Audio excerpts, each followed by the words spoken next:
Պարոն Պետրոսյան, հրավիրել եմ ձեզ այսօր, որպեսզի խոսենք հետցում գործերի ընթացքի եւ վիճակի մասին։ Եվ ուզում եմ սկսենք հետեւյալ թեմայից։ Ես կարդացի, որ ոչ բարձրաստիճան աշխատողների վարձատրության համակարգում որոշակի փոփոխություններ եք արել, կուզեի դրա մասին ասեք եւ ֆինանսական վիճակը ընդհանրապես ո՞նց է։ Շնորհակալություն հանդիպալով, պարոն Չապետ։ Ի սկզբանե բարձր ղեկավարության, մասնաճյուղի տնօրենների, գլխավոր տնօրեն եւ տեղակալների վարկավճարները վերջիններիս կամովին հրաժարվելու արդյունքում մի քանի տասնյակ միլիոն դրամի խնայողություններ ձևավորվեցին եւ մենք հենց առաջի ամսվանից եւ նշանակումից հետո մինչեւ 200,000 դրամ համակառն եկամուտ ունեցող հետցի աշխատակիցներին լրացուցիչ կառավարչի առանձին հրամանով լրացուցիչ 20,000 դրամ պարգևատրումներ սահմանեցին եւ արդեն 4-րդ ամիսն է կստանան մեր գործընկերները։ Արդյունքում ավելի քան 1700 աշխատակիցներ օգտվում են այդպես ասած։ Այսինքն ցածր աշխատավարձի, ցածր հետցի ցածր աշխատավարձի սեգմենտում աշխատող մարդկանց համար այդ համակարգը ներդրվել է։ Այո, միջինացված 10-ից մինչև 20% բարձրացում է տեղի ունեցել փաստացիորեն։ Ասեմ, որ վստահաբար մեկ անգամյա, երկու անգամյա, երեք անգամյա, թե շարունակվում է, այսինքն դա շարունակական է, քանի դեռ մենք չենք կարողանում դրույքաչափի եւ հաստիքացուցակների վերանայում անենք, քանի որ այդ լիազորությունը վերապահված է տնօրենի խորհրդին։ Քանի դեռ այդ լիազորությունը մենք չունենք եւ սեփականատերի փոփոխություն տեղի չի ունեցել, մենք մեր այդ քայլով 10-ից 20% բարձրացրել ենք այդ սեգմենտի աշխատակիցների աշխատավարձերը։ Նաեւ համատության համար ասեմ, վստահաբար գիտեք, մեր երկրում վերջին ամիսների ցուցանիշներով միջին աշխատավարձը 320,000 դրամ է ամսական, հետի շուրջ 6,800 աշխատակիցներից ուղիղ կեսը, 3,400 մոտ աշխատակիցներ վարձատրվում են 300,000 դրամից ցածր չափով, իսկ նրանցից ավելի քան 1,700-ը չեն հաղթահարում 200,000-ի շեմ։ Եվ ահա ամենախոցելի այսպես սոցիալական շերտին մենք լրացուցիչ 20,000 դրամական ամսական միանվագ պարգևատրումներ ենք։ Ես կարծում եմ, որ դա կապված է նաև աշխատանքի որակի հետ, չէ՞, որովհետև ենթադրում եմ, որ այդ մարդիկ են հատվածն են, որոնց աշխատանքը անմիջապես աշխատանքի արդյունքը երևում է էլեկտրաէներգիայի մատակարարման որակի վրա։ Այո, դա սպասարկման շղթայի, արժեշղթայի ստորին օղակն են, հիմնականում մանձորներ, տեսուչների մի որոշ ուրեմն քանակ, ինչպես նաև վարորդներ, բանվորներ, տարբեր խնդիրներ կատարող հերթապահություն իրականացնող մասնագետներ 300,000-ից մինչև 600,000 սեգմենտում վարձատրվում են մոտ 1500 աշխատակիցներ եւ նաեւ կարեւոր եմ համարում շեշտելու, որ նաեւ վարձատրության այդ աշխատավարձերի կառուցվածքը մեծապես կախված է նաև արդյունքային ցուցանիշներից ամսական, կորուստների աճի հնարավոր, անջատումների, խափանումների, հետևական վերացումների արդյունքում վերլուծվում են տեղամասի պետերի, ցանցի պետերի կողմից եւ ներկայացվում են լրացուցիչ պարգևատրումների։ Ես առանձնատուփ եմ շեշտել, որ այդ 20,000-ները չեն վերաբերում որևէ ցուցանիշի։ Դա պարզապես միանվագ տալիս ենք մեղմելու սոցիալական վիճակը մեր աշխատակիցների։ Այսինքն լրացուցիչ որակական ցուցանիշների հիման վրա կարող են այլ խրախուսումներ։ Այո, առանձին մեխանիզմ է գործում։ Քաջատեղեք եք վստահաբար վերջին շրջանում, քանի որ որոշակի հավելագրումների, թերգրանցումների փաստեր հայտնաբերեցինք մեր ուսումնասիրության արդյունքներում, ինչի հիմամբ նաև քրեականորոշումներ են նախաձեռնվել, նաև այդ փաստերը դրվեցին լիցենզիայից զրկելու այն կարևոր 6 կետերից մեկի։ Դուք նկատի ունեք այդ այսինքն հավելագրումներ, որ իրականում սպառված էլեկտրաէներգիայից ավել չափեր են գրանցվել եւ այո, տեսեք, միջինացված այս տարվա պլանով ՀՑԿ-ն սահմանել է 7%, մինչև 7% թույլատրելի կորուստի շեմ։ Դա մուտք եղած արտադրողներից էլեկտրաէներգիայի քանակը եւ սպառված էլեկտրաքանակի տարբերությունն է։ 7%-ը, այսպես ասած, ընդունելի կանոնակարգված սահմանաչափն է, ինչից ներքև որոշակի ցուցանիշներ կային եւ ասեմ, որ ի սկզբանե ինձ համար տարօրինակ թվացին այդ թվերը, քանի որ միջազգային վիճակագրությունը առաջավոր երկրների երբ ուսումնասիրում ենք, մենք այդ ցուցանիշով գտնվում ենք top 50 երկրների ցանկում, հարևանությամբ Ֆրանսիայի, Դանիայի, Շվեդիայի, ինչը շատ զարմանալի էր, չունենալով տվյալ երկրների նման ենթակառուցվածքներ, ինձ համար տարօրինակ էր, որ նման ցուցանիշներ են այսպես ասած նկարվում հեծում, եւ ուսումնասիրությունները ցույց տվեցին, որ շատ դեպքերում կամ արևային կայաններից ինքնավար էլեկտրարտադրողների արտադրած էլեկտրաէներգիաներ թեր գրանցվում, այսինքն ավելի մեծ քանակի էլեկտրաէներգիա էր մղվում ցանց արտադրողների կողմից, քան հաշվարկում եւ վճարվում էին վերջիններս եւ սպառողների կողմից, ընդ որում պետական եւ համայնքային ընկերությունները շատ մեծ թիվ են կազմում, ում վրա հավելագրումներ էին տեղի ունենում։ Այդ փաստերով նաեւ վերջին օրերին կալանավորում տեղ ունեցավ։ X կազմակերպությունը կամ անհատը ծախսում Y թվով էներգիա, բայց իրականում վերջում վճարում վերցնում ենք Y+ ինչ-որ մի բան։ Եվ դրա հաշվին կորուստները նաև նվազեցնում են, բայց դա ստացվում է, որ քաղաքացիներից էլ լրացուցիչ գումար են գանձում։ Այսինքն մի կողմից կորուստներն են նվազեցրել, մյուս կողմից քաղաքացիներից ավել գումարներ են գանձել։ Այդտեղ կա նաև երրորդ ռիսկը, որոշակի քանակի էլեկտրաէներգիայի ստվերային շրջանառության արդյունքում որոշակի մոնետիզացիայի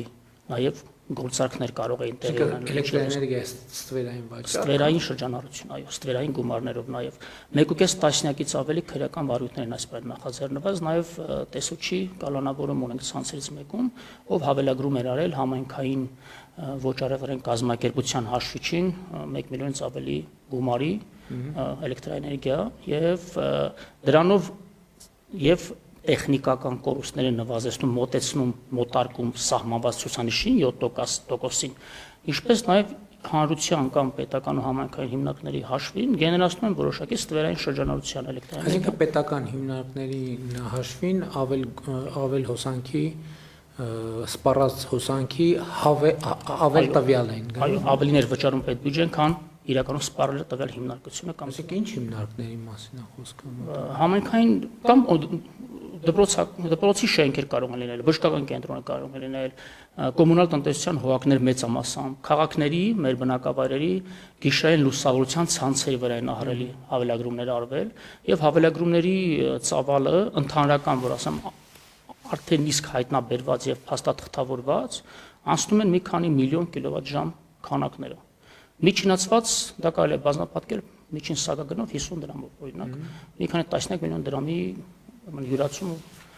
մեքենայությունների բյուջեն ստանում։ Բայց դրանք հայտնաբերված փաստացի ֆիքսվածներն են։ Փաստաթղթավորված եւ քրեական վարույթներ նախաձեռնված եւ ՀՑԿՀ կողմից վարույթի շրջանակներում ուսումնասիրված եւ հաստատված են բարվարշ։ Բայց նաեւ ես կարդացի եւ հարցազրույցներ լսեցի, որ 2018-ից 24 թվականի տվյալները անհետացել են։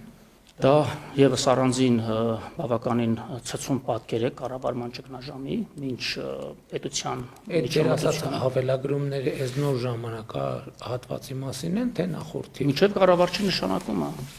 կառավարչի նշանակումից առաջ։ Իսկ այդ 2018-ից 24 թվականի տվյալները, որ անհետացել են ինչ-որ ձևով, այդ նշանակում է, որ պոտենցիալ հավելագրումների տվյալները եթե եղած լինեին, այդ տվյալների հետ կանհետանային։ Կարող ենք ենթադրել, բայց այստեղ ավելի խորքային խնդիր ունենք։ ԵՊՑ կանոններ կան սահմանված ՀՑԿՀ կողմից,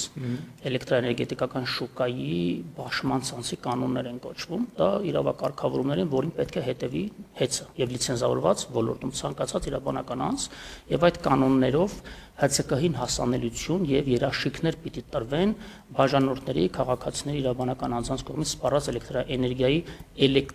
էլեկտրոնային հաշվիչներից այդպես ձևավորված համակարգում բոլոր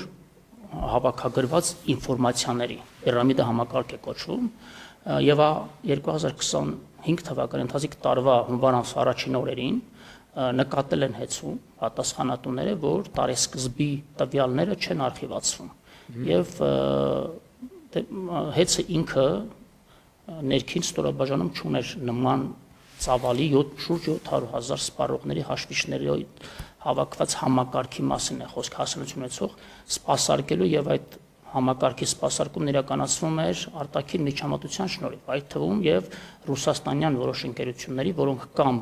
ուղղակիորեն մաս են կազմում դաշինի ընկերությունների խմբին կամ արտապատվիրակված են այդ ծառայությունները ռուսական ընկերությունների 40-ից ավելի դոստուպներ ուներ համակարգը այդ փուլում մեր ուսումնասիրություններն են դա ցույց տալիս եւ ահա այդ 40-ից ավելի դոստուպ ունեցող անձանցից ոմանք կամ ինչ որ խումբ պարզապես կամ կանխամտածված, կամ ցածր կոմպետենտության արդյունքում, որի սկզբին այդ խնդիրը լուծելու process-ի ընթացքում, որպեսզի լրացուցիչ սերվերի վրա լրացուցիչ տեղեր ազատվեն եւ կարողանան այդ ամբողջ արխիվացնելու, չգիտեմ ինչ գործողության արդյունքում ուսումնասիրվում այս պահին, նաեւ քրեական վարույթ կանավ այդ փաստով եւս նախաձեռնված, ջնջվել է 2018-ից 24 թվականի նոյեմբեր ամիս ընկած ամբողջ տվյալների բազան։ Հիմա տենց վարկած կարող է լինել, որ այդ տվյալների բազաներում տեսանելի եւ ապացուցելի կլինեին նաեւ հավելագրումներ եւ այլն ձեր նշածները եւ այդ տվյալների ջնջելու հետ այդ տվյալները նույնպես վերացել։ Այո, կարող ենք ենթադրել, այդտեղ կա նաեւ առաջին խախտման բնույթը ինքնին EBC կանոնի կոպիտ խախտում է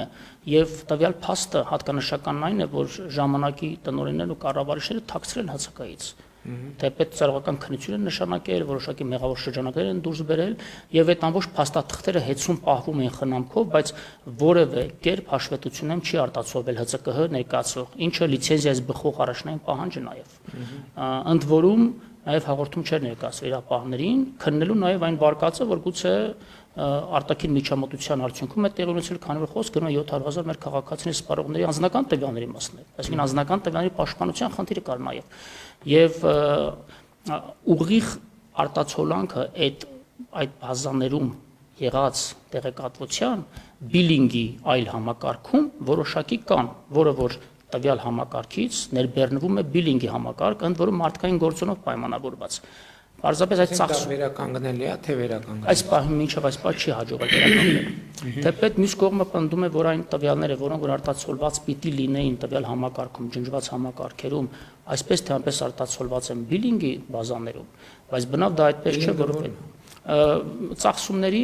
այսինքն սպառման հաշիվների, այո, հաշիվների, բայց հիմա հնարավորություն կա այդ հաշիվները համեմատել իրական ծախսի հետ։ Այս դա է խնդիր, որ իրական ծախսի բազաները, քանի որ ջնջված են, այդ հաշիվները ինչ որ կա արդեն, հաշվված այդ հաշվի գրած թիվը ինչքանով է։ Հենց խնդիրը դրա մեջ է, որ ոչ ոք։ Այսինքն դե գրած է, որ ես պետք է 10,000 դրամ հոսանքի վարձ վճարեմ, հա գրած է, տակնել բնականաբար համապատասխան թվով հոսանքի ծավալը նկարագրված։ Բայց եթե գնանք հիմքը ստուգենք, ես իրոք այդքան եմ հոսանք սպառել, թե չէ, հնարավոր չի դա։ Թվային եւ եթե ձեր ասածը հիմա տեսեք դուք ասում եք 1 2 3 4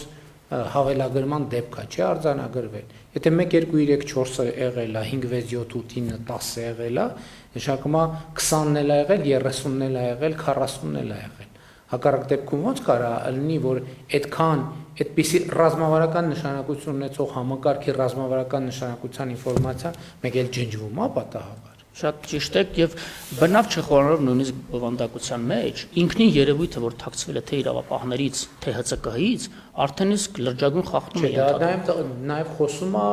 խոսում է մոտիվների մասին։ Այդ իմ նշած վարկածի գոյության իրավունքի մասին։ Այո, որտեղ եթե խնդրեմ ա եղել, այդ խնդրեմի հետևից միջև վերջ չգնալը, այդ նշանակում է այդ փորձել պարտակել ինչ որ երևույթներ։ Այդ թվում Այո, դա այն 6 կարևորագույն կետերից մեկն է, որի հիմամբ լիցենզիա զրկվեց ՀՑ-ը, ընդ որում ասեմ 6 կետերն էլ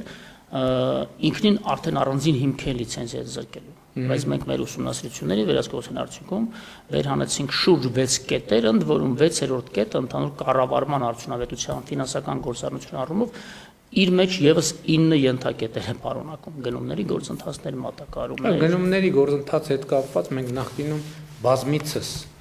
քննարկումներ ունեցել ենք իհարկե աշխատանքային մակարդակում եւ դրանք չեն լուսաբանվել, որովհետեւ զուտ աշխատանքային հարց ա եղել, որովհետեւ մենք խնդիր ենք տեսել, որովհետեւ տնտեսությունից էլ այդ ազդակներն եկել են, որ գնումներում հիմնականում մասնակցություն են ունենում փոխկապակցված կազմակերպություններ, այսինքն հեծի սեփականատերերի խումբը ստեղծում է եւ ղեկավարության խումբը ստեղծում է ընկերություններ կամ իրանք անձամբ կամ իրանց հետ կապված անձանց միջոցով, որոնք մասնակցում եւ հաղթում են գնումների գործընթացին, ընդ որում արտոնյալ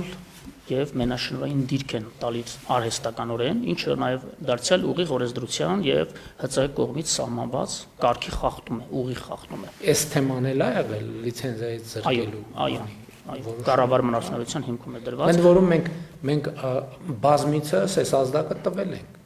որտեղ խնդիր կա, նաև որոշակի կարգավորումների վրա ենք աշխատել եւ այլն, որտեղ խնդիր կա։ Սա տնտեսության զարգացումը եւ մրցակցային վիճակը խոչընդոտող վիճակ։ Ոլորտը առհասարակ չէր զարգանում վերջին տարիներին, էներգետիկ ոլորտի թե արտադրողները, թե ներկողները բոլորը փակող առաջ են, որտեղ որևէ հասունություն չունեին հեծի նման ռազմավարական կարևորագույն խոշոր ընկերության տնտեսական արժեշղթայի որևէ կերպ մաս կազմելու։ Ես ձեզ օրինակ բերեմ գնումների պլանով, ընդ որում պարոն վարչապետ շեշտեմ, որ գնումների պլանը,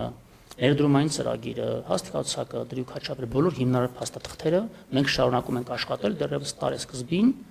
իրենց իսկ կողմից հաստատված փաստաթղթերի հիման վրա, որը փոփոխություն չեն կարել։ Դա սկզբունքային չեն կարել, որպեսզի հետագայում չշահարկվի, որ մենք պիտի զարգացնեինք, կառավարչի ապարատը եկավ եւ այլն։ Եվ իրենց իսկ հաստատված գնումների պլանով օրինակ կցորդիչների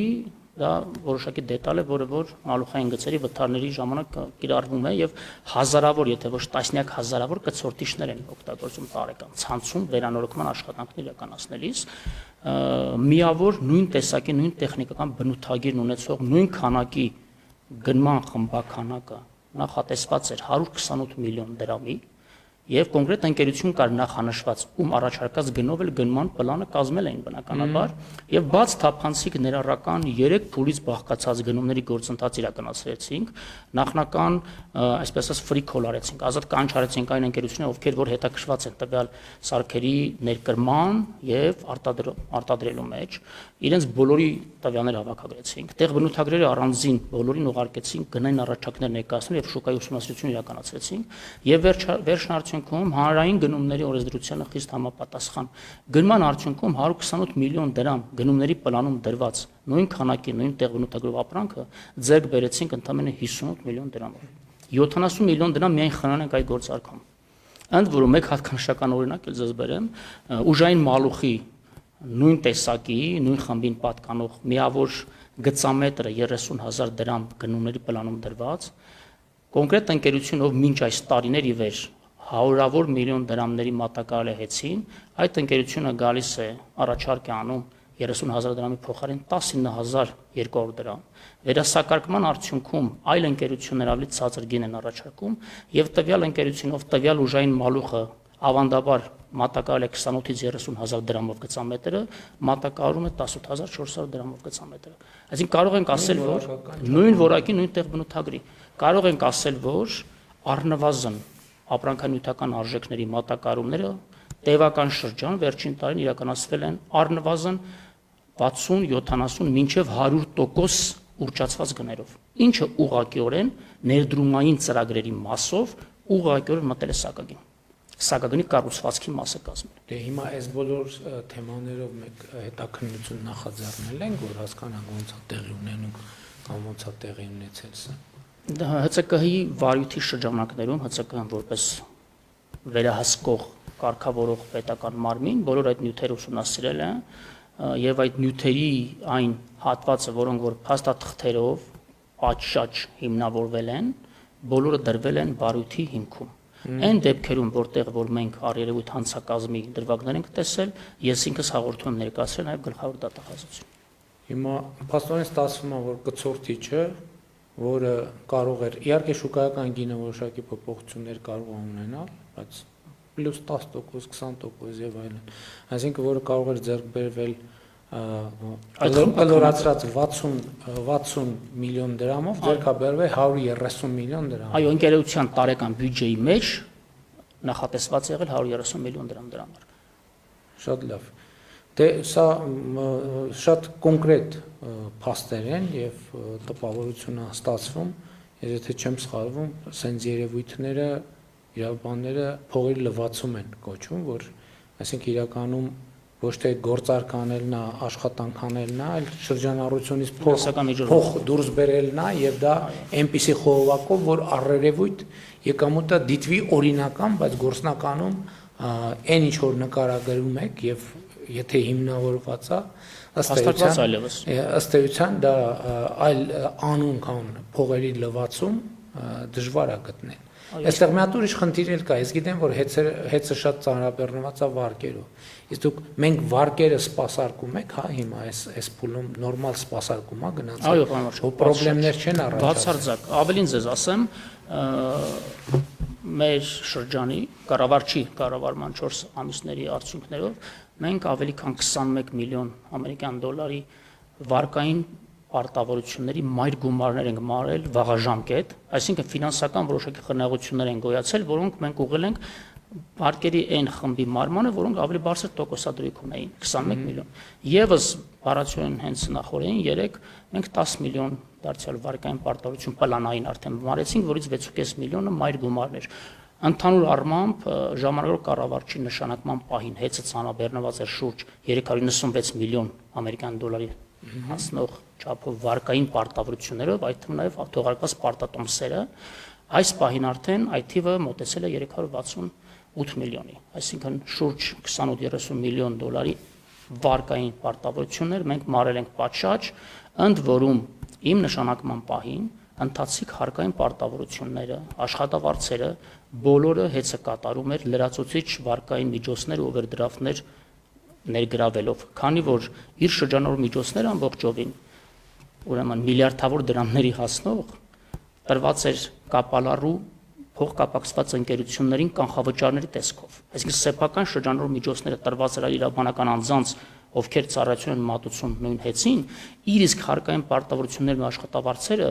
5 վարկին վերցնում հարկ տալիս, իսկ իրանց միջոցները, որոնք տրված էր այլ աշխատավարձ եւ հարկ պետքա տային, տալիս են ուրիշ ընկերությունների տոկոսով թե առանց տոկոսի։ Իհարկե առանց տոկոսի, քանի որ դաշին ընկերությունների խմբի կամ մասեր կազմում կամ աֆիլիացված պաշտոնատար անձանց ընկերությունների։ Ինչալու ես լսել եմ նաև, որ տենց երևույթներ են արձանագրվել, որ հեծի անունով վարկ են վերցրել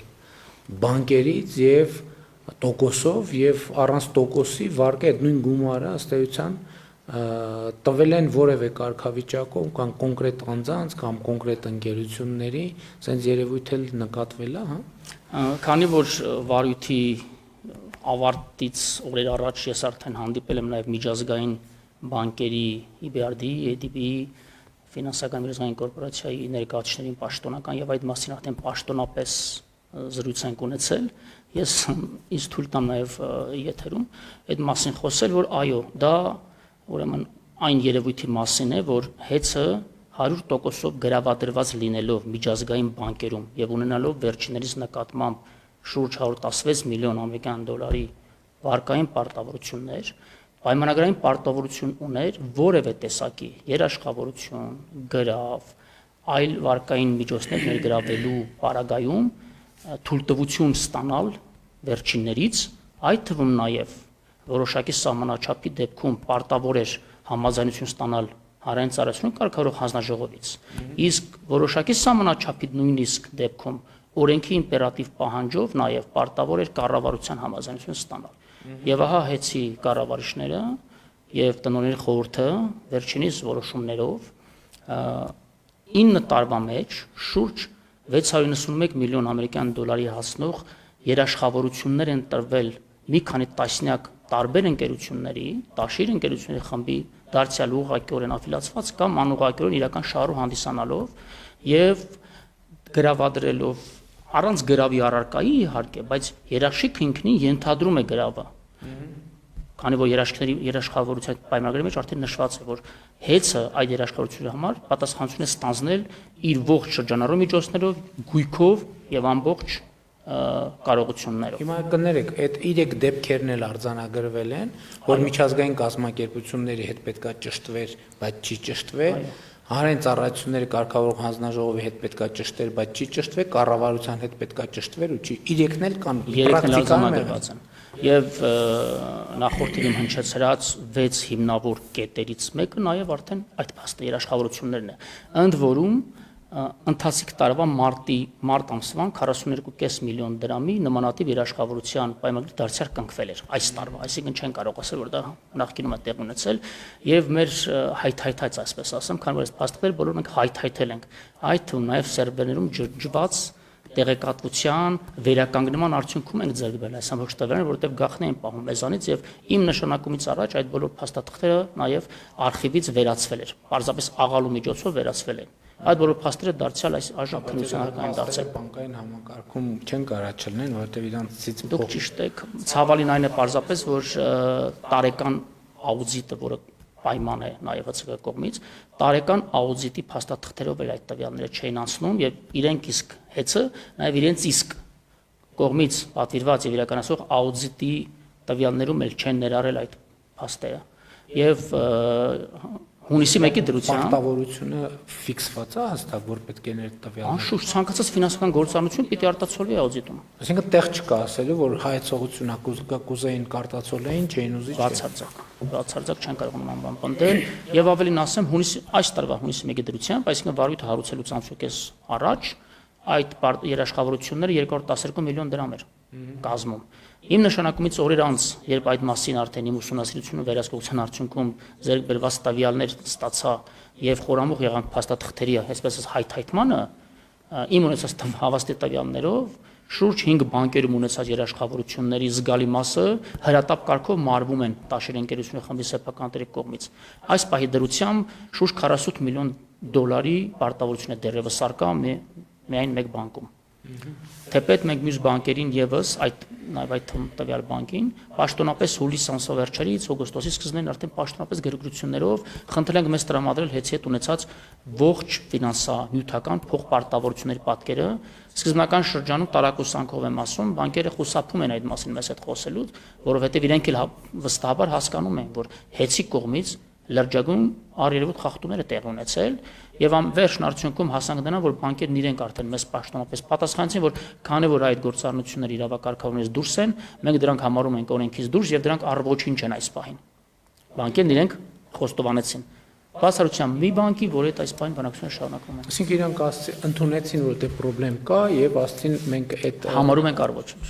Ընդունեցին եւ այդ փաստաթղթերը։ Իսկ իմ ասած երևույթը այդ ձևով է արտահայտվել, թե նաեւ եղել են, որ փողը ֆիզիկապես վերցվել է, ու կանխիկ թե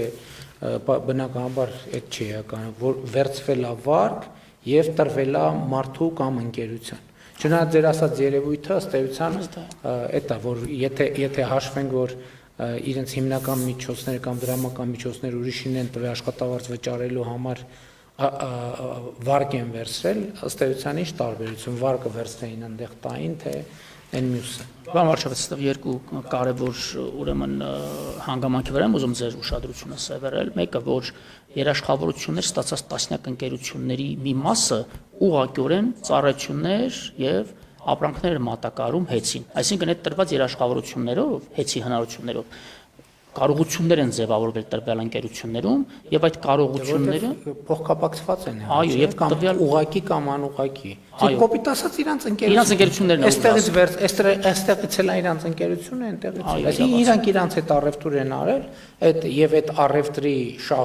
առևտրի ծախսերը փակվել է հեծի հաշվին։ Այո, պարզապես իրանք պարտավոր էին, քանի որ հանրային ծառայությունների կարգավորման տիրույթում լիցենզավորված ընկերությունը հեծը պարտավոր էին պարզ թափանցիկ, բացի իրազեկումը թափանցիկ գնումների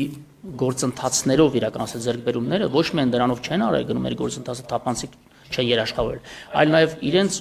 եղածով, իրենց կարողություններով հզորություններ են ձևավորել այլ ընկերություններում, ովքեր հեծի իսկ տված երաշխավորություններով եւ արտոնյալ վարկերով արդեն իսկ արտոնյալ դիրքում են գտնվել մրցակից ընկերությունների նկատմամբ։ Դրանով աղճատելով եւ մաքուր մրցակցության դաշտի ամբողջ պատկերը, բայց նաև շատ ավելի, այսպես ասած, խոսուն մի դրվագ, ընկերությունների մի զգալի մասը որևէ կապ չունեն հեծի ու էներգետիկ շուկայի հետ, առհասարակ այլ ոլորտի ընկերություններ են, ովքեր որ լիցենզավորված էներգետիկական ռազմավարական ընկերության երաշխավորությամբ տասնյակ միլիոն դոլարի արտոնյալ վարկեր են ստացել եւ բիզնես են արել այլ ոլորտներում, ընդ որում դրանց մեջ կա նաև ՀՀ ոչ ռեզիդենտ ընկերություն, ամենացավալին դա է։ Հեծի կոպիտ ասած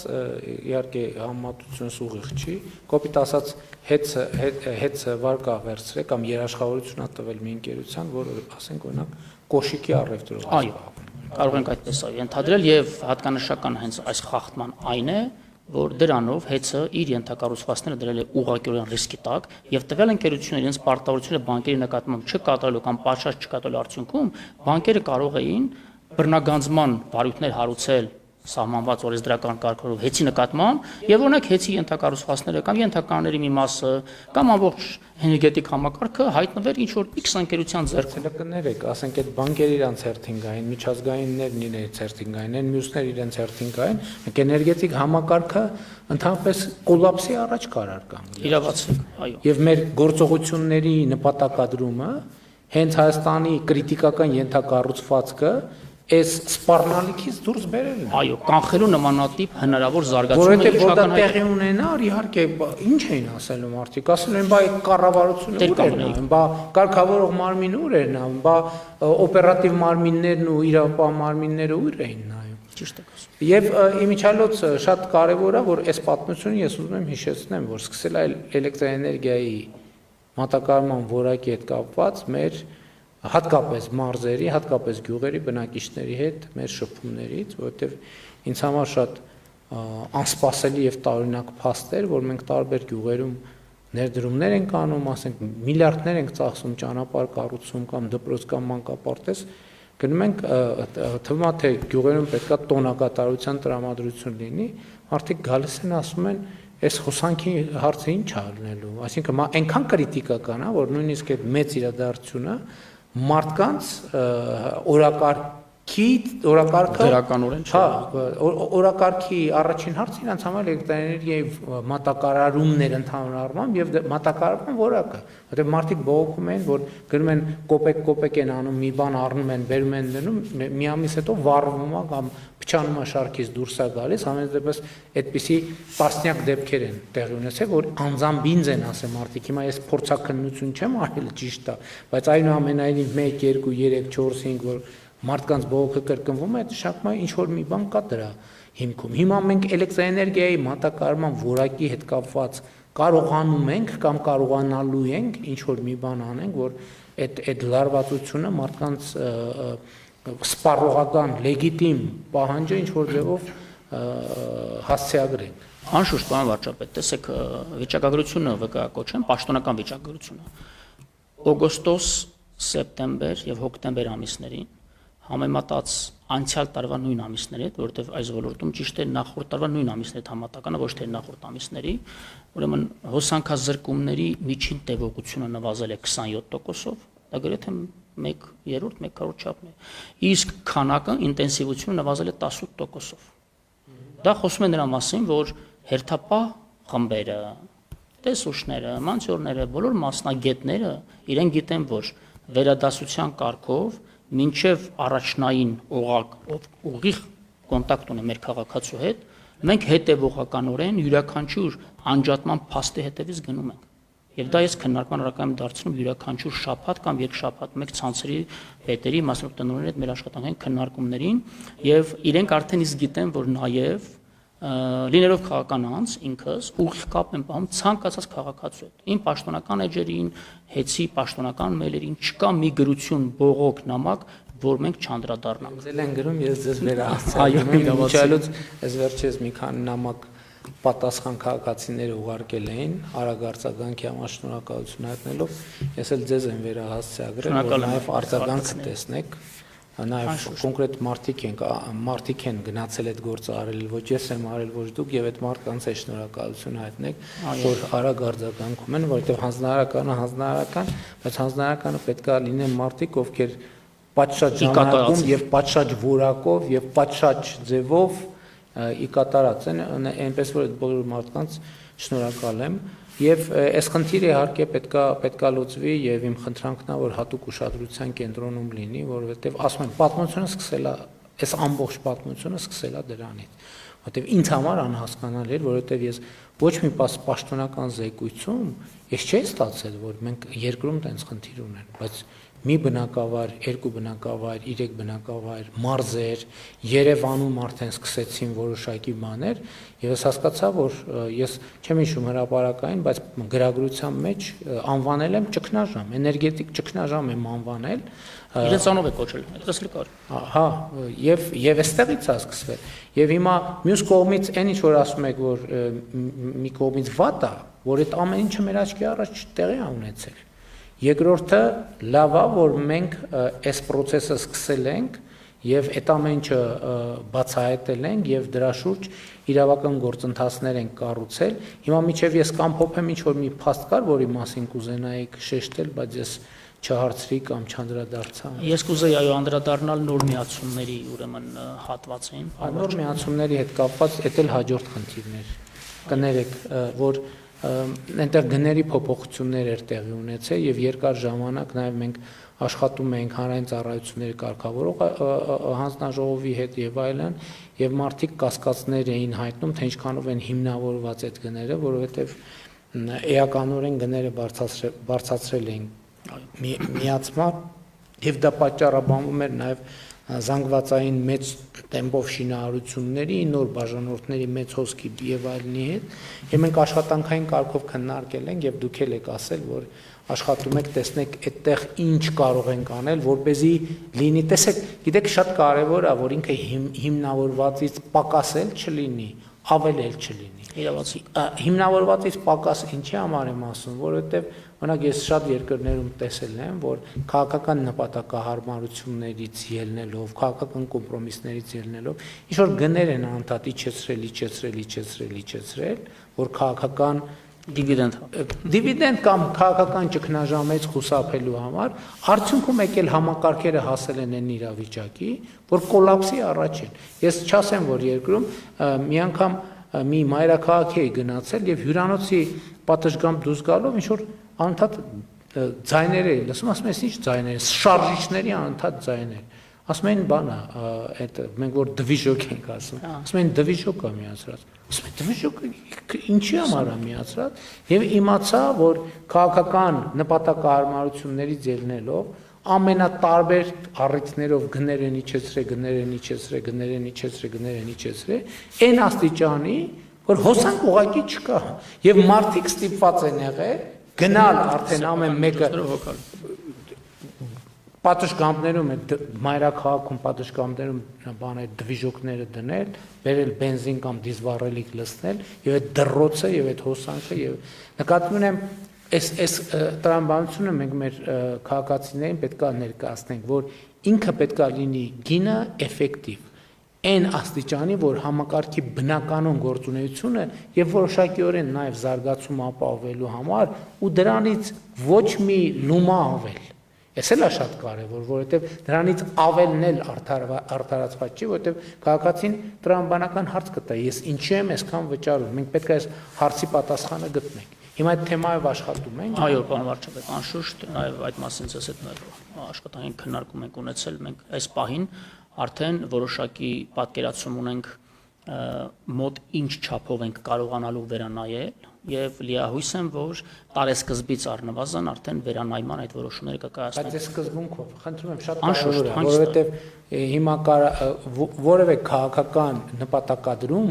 Ես լիովին հասկացա։ Չպետք է լինի, որ մենք հաջողանալու համար այնքան իջացնենք, որ արդյունքում թեկուզ ոչ մի տարի, ոչ 2 տարի, այլ 3 տարի հետո խնդրեմ առաջանա։ Մենք պետք է բերենք, եթե ֆիքսենք, որ իրոք բարձր է, պետք է բերենք գիծ պլյուս պայմանական ասած միլումա, որը այդ միլուման ներդրվի հետագա զարգացման համար։ Իրավասեք, պարոն վարչապետ, տեսեք, միացման տարբեր տեխնոլոգիական այսպես ասած լուծումներ կան բարձ միացումներ կան նախագծերով, կան իաֆազ, երաֆազ եւ այլն։ Հիմա օրինակ միացման տեսակ կա, որ 23 թվականի ապրիլի 1-ից 10 անգամ թանկացրել են։ Ընդ որում դա մասսայական միացումների մեջ է մտնում։ Հիմա ակնհայտ է, որ այդտեղ ուռճացում է ու նաև սոցիալական բեռի տեսակետից հանրային ծառայությունների կարգավորող մարմնի կողմից անհասկանալի է բնականաբար նման թանկացումը, որքան որ տնտեսապես հիմնավորված լինի։ Մենք բնականաբար այդ 10 անգամը վերանայելու ենք, այս պահին արդեն հաշվարկներ ենք իրականացնում, քանի որ վերանայում ինքնին էլ արդեն ազդելու է ընկերության մյուս տարվա բյուջեի, այդ թվում սա գնի մեջ այդ բեռի որոշակի չափին, բայց ունենալով ահռելի ֆինանսական խնայողություններ ներդրումային ծրագրի իրականացման, գնումների գործընթացների արդյունքում, թափանցիկության ապահովման արդյունքում, մենք այդ խնայողությունների մի մասը ուղղելու ենք, այսպես ասած, դրա սուբսիդավորման ընկերության բյուջեում եւ ենթադրենք, եթե 10 անգամ թանկացրեն, այո, ձեր ասացի տրամաբանության մեջ մենք բնականաբար չենք կարող 10 անգամ նվազեցնել, բայց առնվազն գոնե 30%, 40% հնարավոր է վերանայում ունենանք այս պայն աշխատանքները տանում։ Արդեն հաշվարկել եք, հաշվարկի հիման վրա եք Այո։ ասում, չէ՞ որ չստացվի հիմա։ Այո, Դուք ասենք հետո պարզվի։ Հաշվարկի հիման վրա եմ ասում եւ պատասխանատվությամբ եմ բնականաբար վերահնչեցնում։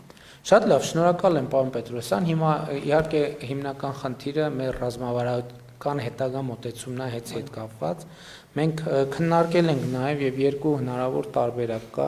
ինչի մասին ես հրապարակային ասել եմ, տարբերակ 1, որ մենք սահմանված օրինական ընթացակարգերով հեծը ամբողջությամբ դարձնենք պետական սեփականություն, որից հետո շատ կարևոր բան է, պրոֆեսիոնալ կառավարիչ ոլորտի հրավիրենք, որ կառավարի, այսինքն կոնցեսիոն սկզբունքով ենթակառուցվածքը մնում է պետական սեփականություն, լինում է պետական սեփականություն եւ կառավարվում է պրոֆեսիոնալ ընկերության կողմից, իհարկե կառավարության վերահսկողության ներքո։ Երկրորդ տարբերակը, եթե տեսնենք, որ սա ինչ որ պատճառով անհասանելի է, որովհետեւ այնուամենայնիվ մենք ընկերությունը վերցնելու համար պետք է վճարում իրականացնենք, այդ վճարում հաստատի պետական բյուջեի ծախսը, եթե տեսնենք, որ այդ ծախսը արդարացված չի պետական բյուջեի կողմից, ուրեմն մենք պետք է թափանցիկ ընթացակարգերով նոր ներդրող ներգրավենք։ Ես ուզում եմ անկեղծ ասեմ, ինձ համար լավագույն ցանկալի տարբերակը առաջի տարբերակն է։ Ճիշտն ասած ես էլ կցանկանայի։ Հա, բայց այդտեղ ֆինանսական հարց կա, որը բյուջետային ֆինանսական հարց է, որովհետև մենք ռազմավարական առումով այս հարցը կլուծենք, դուրս կգանք եւ այլ խնդիր երկարաժամկետում էլ մեր երկրի առաջ այդ ռիսկերը բան կանենք, կնվազացնենք, որովհետև եթե նույնիսկ ենթադրենք, որ կառավարիչը կարող է նկատի ունեմ կոնցեսիոների հետ խնդիրներ լինեն, այնտեղ հեշտ է մեր սեփականությունն է, մենք ամբողջությամբ լիազորությունները կարող ենք ունենալ։ Եվ հիմա քննարկում ենք, այստեղ կարևոր է ընկերության օբյեկտիվ գնի դուրսբերումը, այն օբյեկտիվ գնի, որը պատկերավոր ասած օբյեկտիվ օտարման գին կարող է լինել, իհարկե որոշ նրբություններ, որովհետև այդ ձեր բոլոր ասած գործոնները ազդում են իհարկե։ Ուղղակիորեն։ Ազդում են նաև են, որ ընկերությունը փաստացի այնպիսի գործողություններ արե, որ ակնհայտ հիմնավորված որոշմամբ լիցենզիայից զրկվել է, որովհետև այդ լիցենզիան էլ շատ, եթե չասենք ամենակարևոր, ինքը այդ արժեքի մի շատ ծանրակշիռ մասն է։ Այնպես որ ուսումնասիրենք եւ իհարկե որոշ ժամանակ ունենք հանգիստ մտածելու եւ կմտածենք եւ նաեւ իհարկե ձեր տված ձեր ներկայացրած տեղեկատվությունն էլ կվերլուծենք հանրային ծառայությունների կարգավորման հանձնաժողովի հետ էլ կխորհրդակցենք, կառավարությունում էլ կխորհրդակցենք եւ որևէ որոշում կգանք։ Այս պահին ես ուզում եմ, որ համոզված լինել, չնայած համոզված եմ, որ սպառողների իրավունքների հետ կապված մեր նախորդող շրջանի հեծի բաց թողումների վրա առանձնակի ուշադրություն դարձնեք, որ մարդիկ նաև զգան գործունեության եւ այս փոփոխությունների դրական ազդեցությունը իրենց վրա։ Իհարկե շատ մանրամասներ կան, հսկայական ենթակառուցված կա տասնյակ հարցերով, տասնյակ շերտերով, եթե ոչ ավելի։ Այդ բոլոր շերտերին մենք հերթով կանդրադառնանք եւ հաջողություն եմ մաղթում ձեր այդ գործում։ Շնորհակալ եմ։ Շատ լավ, այսքանը։